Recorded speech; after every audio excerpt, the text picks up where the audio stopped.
Well, it is my distinct pleasure to welcome into the show here Becky Senf. Am I saying that right? You are? Okay, good. Whew. I was practicing, but I didn't know what I was practicing, so I was practicing a lot of different ways of saying it.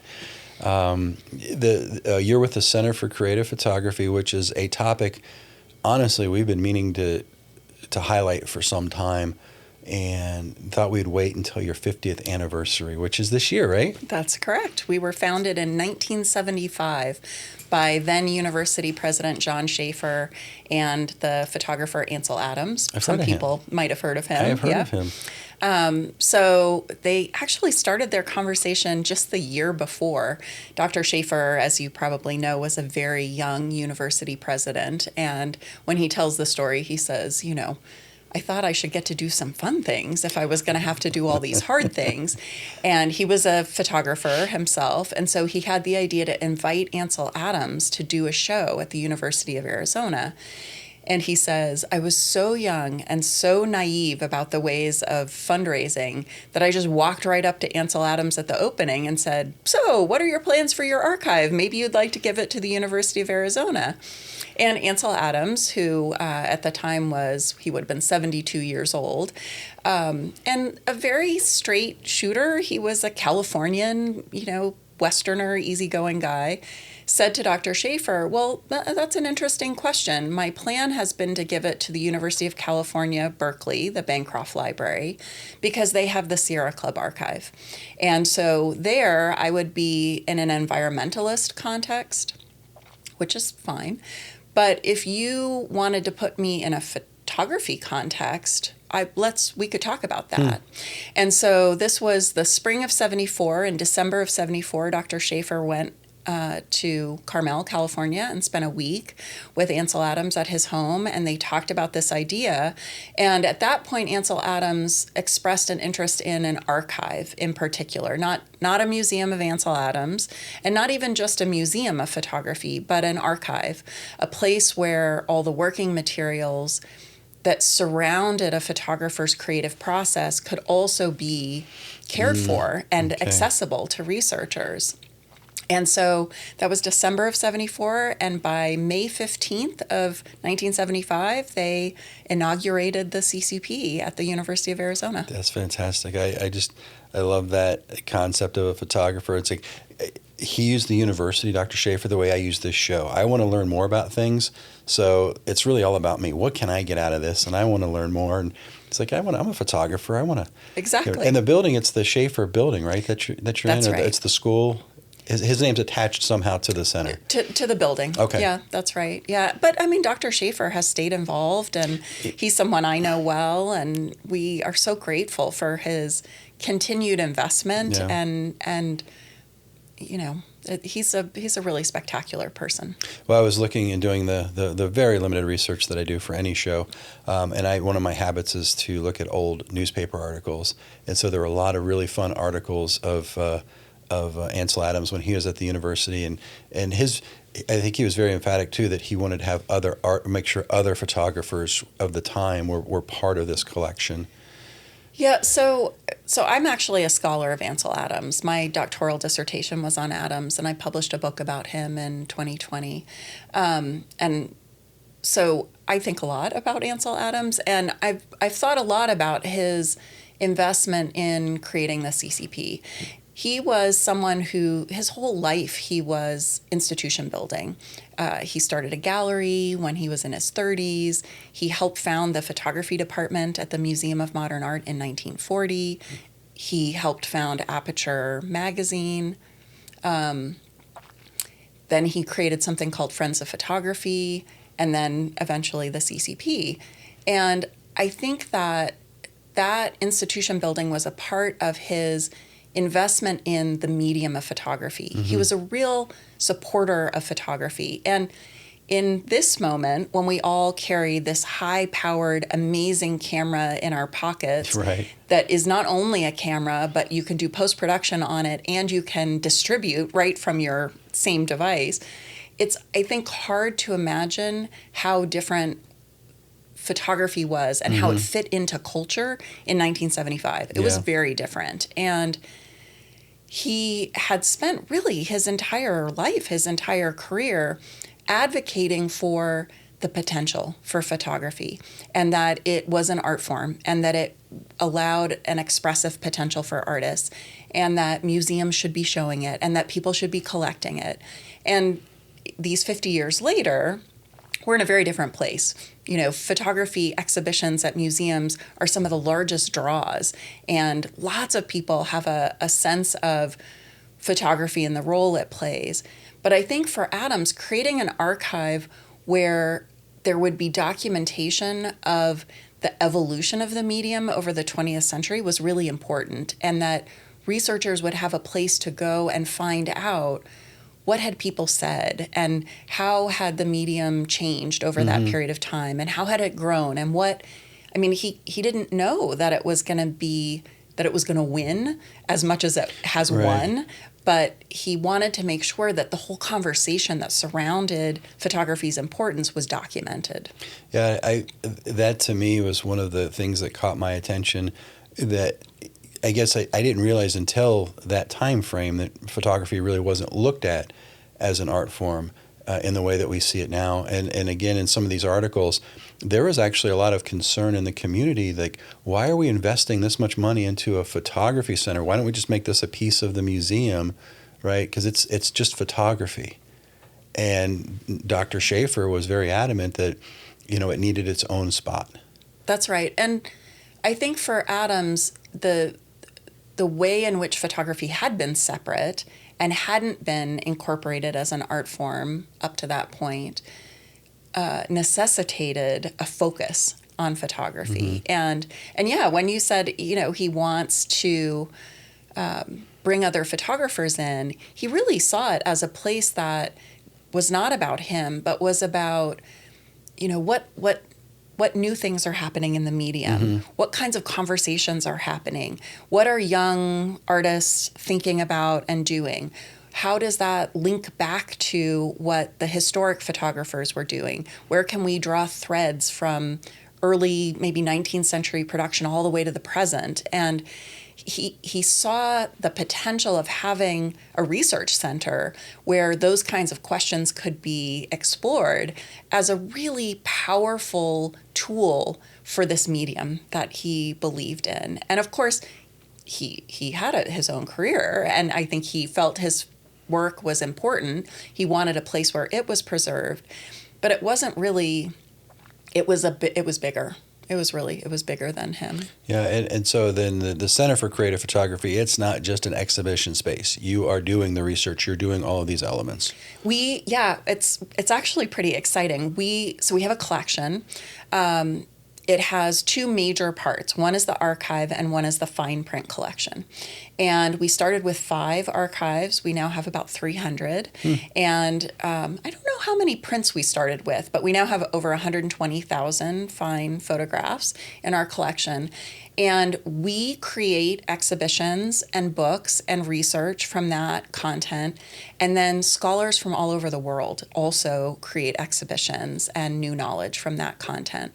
And it's not just people studying the history of photography, of course. It might be somebody studying American civil rights and they come and look at the pictures in our collection. Or they're thinking about freelance work in the 20th century. Well, lots of photography was freelance work. So we have contracts and invoices and products that were created through that freelance work where somebody might be interested in that. So it creates this opportunity for all kinds of research and, you know, publications and articles and exhibitions, and we lend to things all over the world. I read, and maybe I have the number wrong, but there were like 8 million elements of photography, and my first thought was photographs. But then, as you're explaining it, no, these are things that are about the business of photography and the creation of photography, not just photography. Right. It might be negatives. It might be contact sheets. So for people who are not familiar with the analog age, when you had a negative, you can look at them, but they're hard to look at. So you'd lay them down on a sheet of photographic paper and create a print that makes a contact sheet. And it's like a a gallery on a phone or on your computer, where you could look at all of the pictures in a little tiny format to get a sense of which ones might be interesting. Is that where you use that little lens and loop, a little loop, to magnify things, Yes. And then you create a proof print next, and the proof print might be larger than the contact sheet, and that would give you a sense if it was worth working up even further. And then from there, you'd make a final print. People kept notes on that whole process. We have the tools that they used in the darkroom to create their final prints. We have people who were teachers. We have their syllabi and all the information for the classes that they taught. We have people's correspondence. If they got a book project, there would be notes and drafts of the book project. And of course, all of the technology for how books get made, all of that has changed. So we have versions and documentation of processes that are now obsolete and done in different ways. Yeah. So it's, when you think about those 8 million objects, it's all kinds of things. It's portraits of the photographers. It's, in the exhibition that we have on view now that's celebrating our 50th anniversary, we've included a selection of archive objects, and it has things like Edward Weston's wedding ring, or Lola Alvarez Bravo's glasses, or a helmet worn by David Hume Kennerly when he was covering the conflict in Vietnam. It's all kinds of things that end up in the archive because they help us understand that photographer's life, their creative process, the finished product that we're looking at that's in a frame on the wall. This sounds like a Smithsonian Institute. Is there anything like this anywhere else? No. Okay, there we go. Interview's over. We've done it all. I do think that in many ways the center functions like the National Archive of Photography, and it happens to be at the University of Arizona. We are responsible for keeping and protecting and making accessible all of this information about what the medium of photography has looked like in the United States. And one of the things that's really exciting about the collection is that it represents a network. These photographers were not working in a void or in isolation. They were all communicating with each other. They were friends and colleagues, or students and teachers to one another. And we have the correspondence that reflects that back and forth, and the building of these networks, the way that it created support or competition. There's a lot to be able to see a whole system represented in an archive, not just one individual, because that's not how we move through the world. We don't move through the world as individuals. We belong to cohorts, and we have colleagues, and we have friends, and all of that gets represented in the archive too.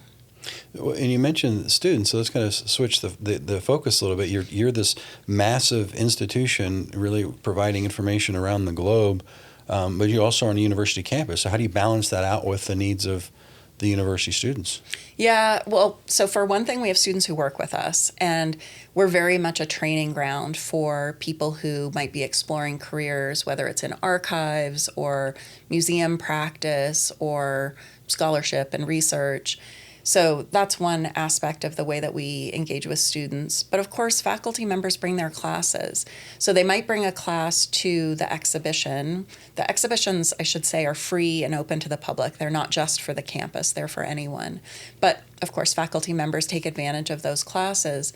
But then we also have the ability to demonstrate for students what it means to do primary source research. So because we have these incredible collections and they're open to the public for research, students can come and do research projects using the archive collections that we have, and or also learn about research practice.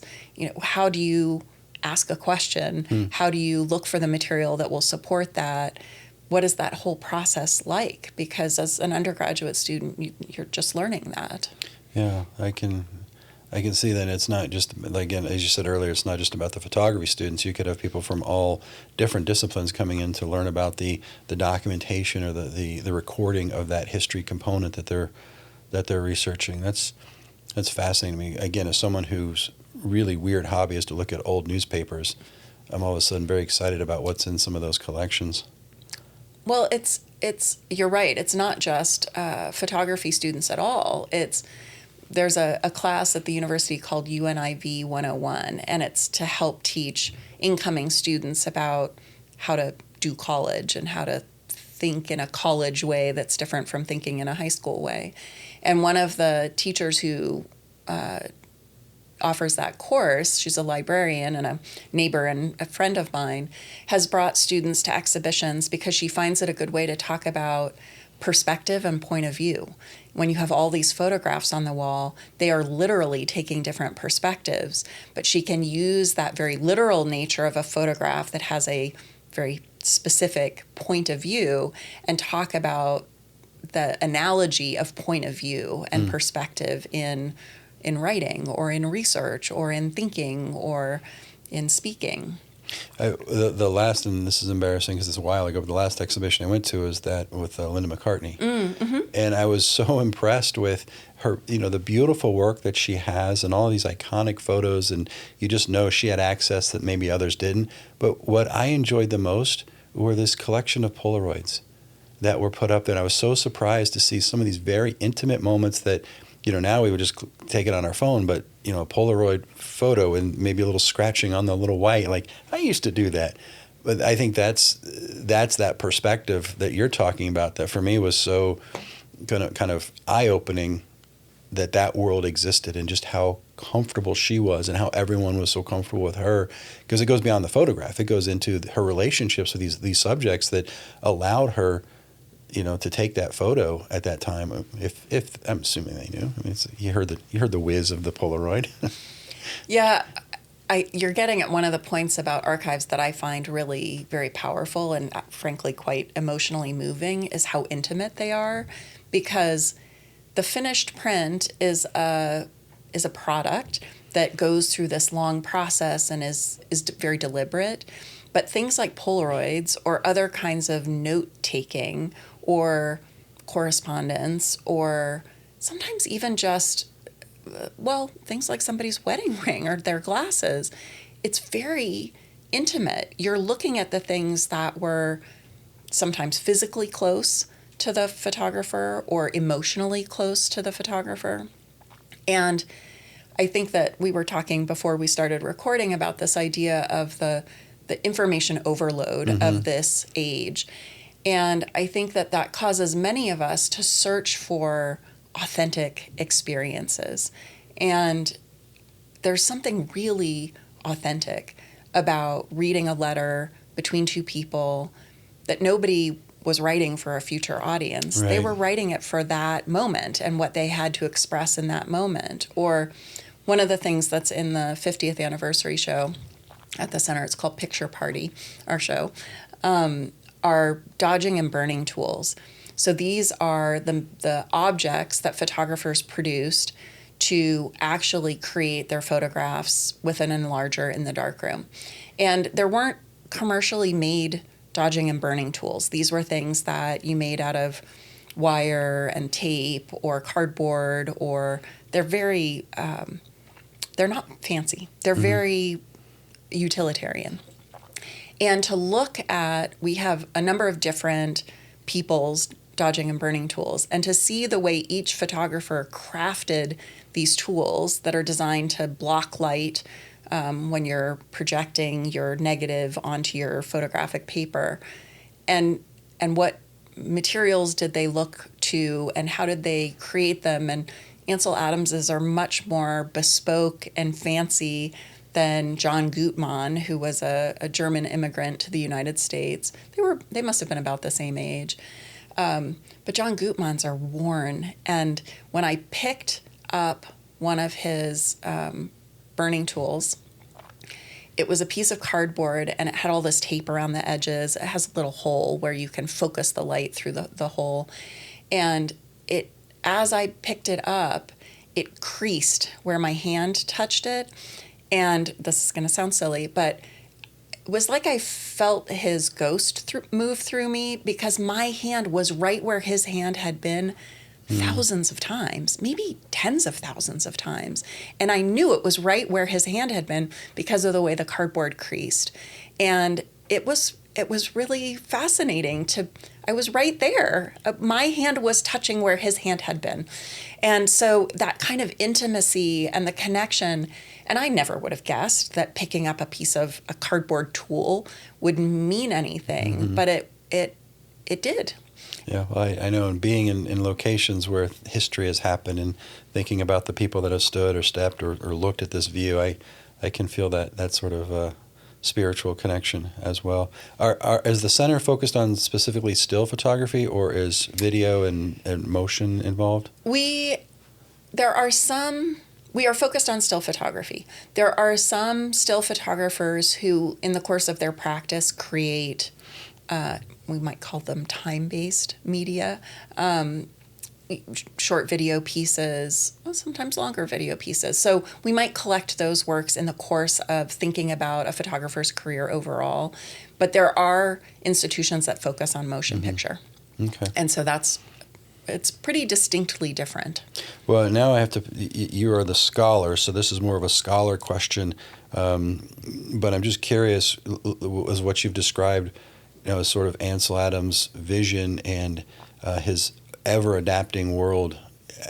What is, if he were talking about AI today, like where does that play into photography? I mean, that's got to have changed the game a little bit.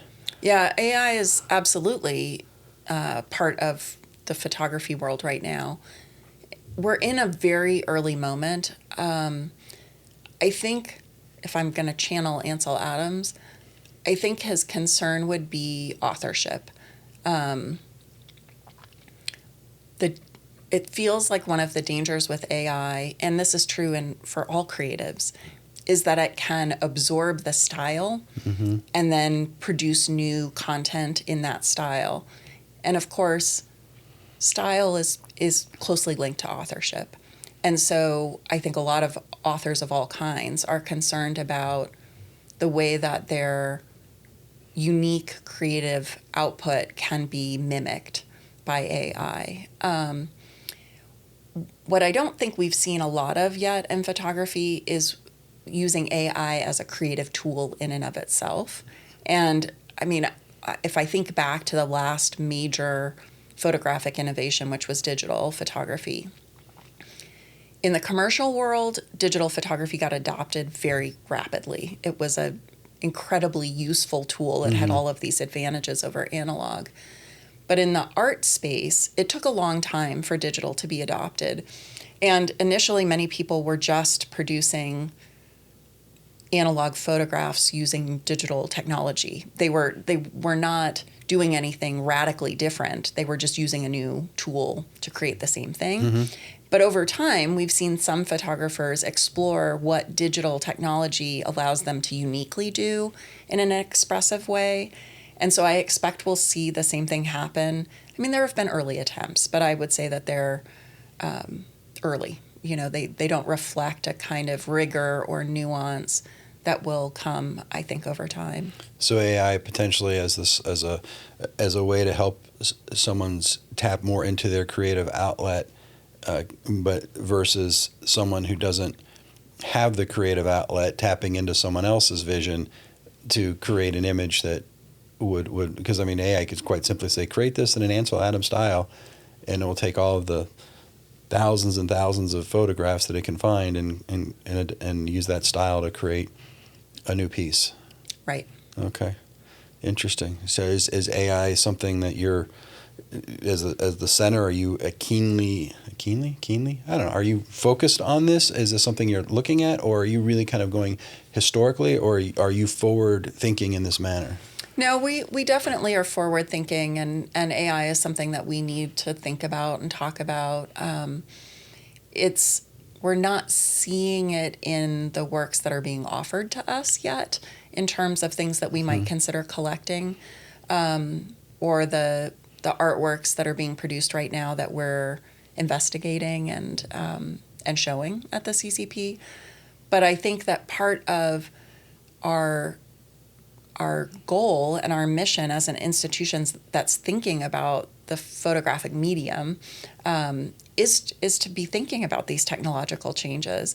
And there are tons and tons of ramifications. I mean, think about the way that digital technology and cameras are creating files with larger and larger files, right? The capture is so much greater. Well, where does all of that get stored?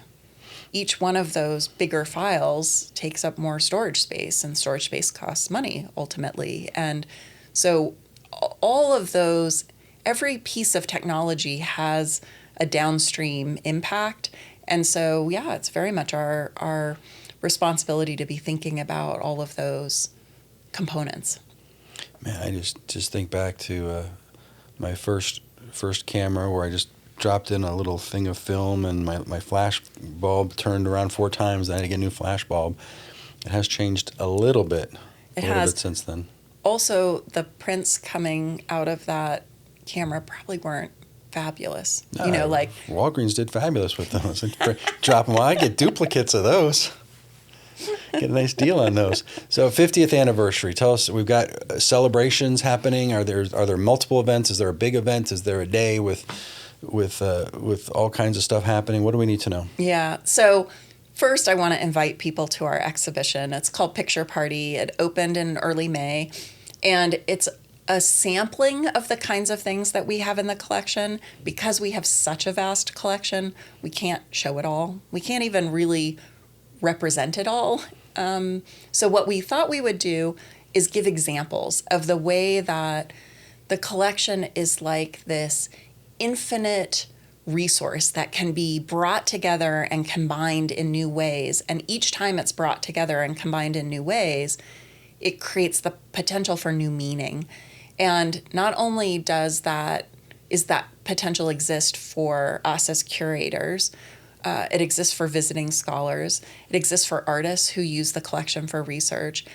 And then it also exists for visitors, because every single visitor who comes is bringing their own life experience, their perspective, their interests and their concerns, their passions. And so as they approach the work of art, they're going to have their own personal experience with it. So we use this idea of Picture Party as the theme for the show, because we were thinking about the way that the individual works of art are like guests at a party.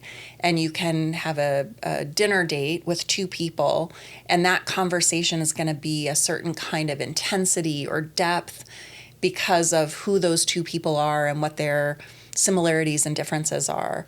Or you can have like a dinner party where maybe you have 6 or 8 or 10 people, and the host is going to choose people who have something in common, who will like each other or who will bring a certain energy together, but maybe their differences create all kinds of exciting potential for conversations or new ideas to come up. So we have these groupings in the show. This is like a pretty intense way to look at a group of photography and equipment. Yeah, well, it's fun. I mean, it's for us, we do think about these this way. Each picture is like a person.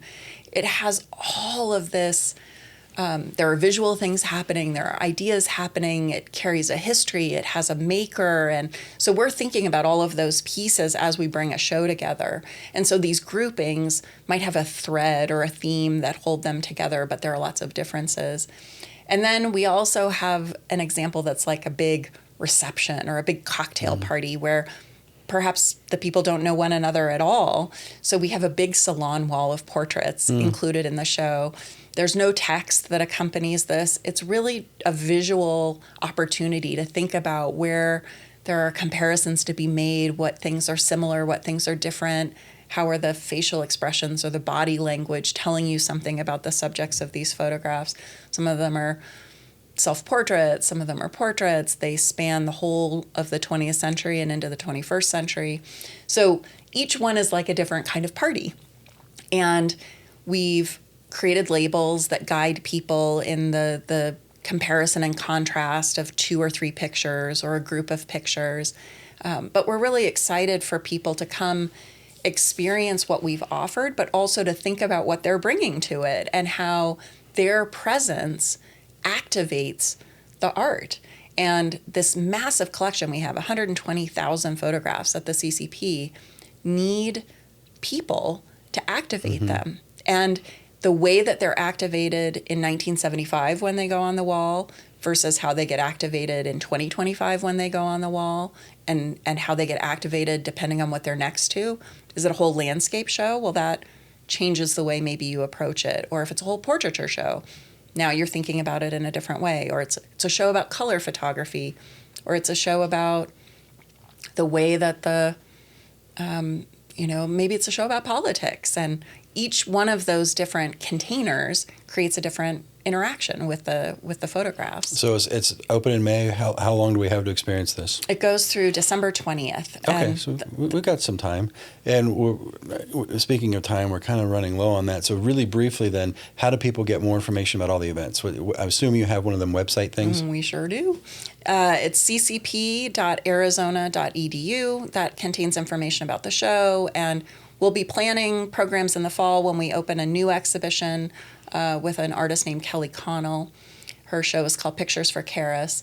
The center is open Wednesday through Saturday, 10 to 4:30, and we're free and open to everyone. So if one of your listeners has never been to the CCP, I'd encourage them to come see us and explore what we've got going. And then over the summer, we have something called the Chill Zone, which is as it sounds, a nice, cool spot on the U of A campus where people can come read, look at pictures, do some art projects, and then see the picture party exhibition as well.